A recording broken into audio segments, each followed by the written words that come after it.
কোটা সংস্কার আন্দোলনের পর রাজনৈতিক অস্থিরতায় দীর্ঘদিন ধরেই জাতীয় দলের বাইরে সাকিব আল হাসান। আওয়ামী লীগের মনোনয়নে এমপি নির্বাচিত হওয়ার পর তার বিরুদ্ধে মামলা হয়, যেটিকে কেন্দ্র করে তিনি দেশ ছাড়েন বলে গুঞ্জন রয়েছে। গত বছরের আগস্টে ভারতের বিপক্ষে ম্যাচ খেলার পর থেকে জাতীয় দলে দেখা যায়নি এই বিশ্বসেরা অলরাউন্ডারকে। অনেকেই প্রশ্ন তুলছেন, তিনি কি আবার দেশে ফিরছেন?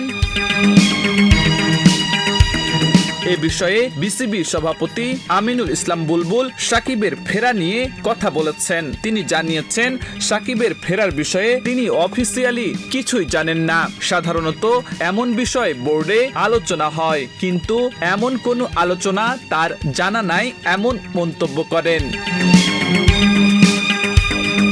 তিনি বলেন, ক্রিকেটের বাইরের আলোচনা আমরা এখন খুব একটা করছি না। গেল বছর ধরে নানা জল্পনা কল্পনা চলছে, তবে আমি ব্যক্তিগতভাবে এমন কোনো সিদ্ধান্তের কথা জানি না।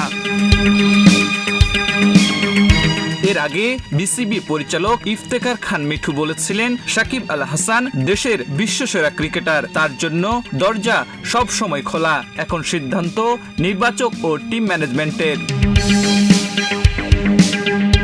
ক্রিকেট বিশ্লেষকরা বলছেন, সাকিব দলে ফিরলে পারফরম্যান্সে বড় পার্থক্য আনতে পারেন, তবে সেটি নির্ভর করবে তার মানসিক ও শারীরিক প্রস্তুতির উপর। বর্তমান রাজনৈতিক পরিস্থিতি ও ব্যক্তিগত বিতর্কের কারণে দলে তার অন্তর্ভুক্তি হওয়া সহজ হবে না। বিসিবির পক্ষ থেকে ইতিবাচক বার্তা এলেও চূড়ান্ত সিদ্ধান্ত আসবে নির্বাচক ও টিম ম্যানেজমেন্টের ঘর থেকেই।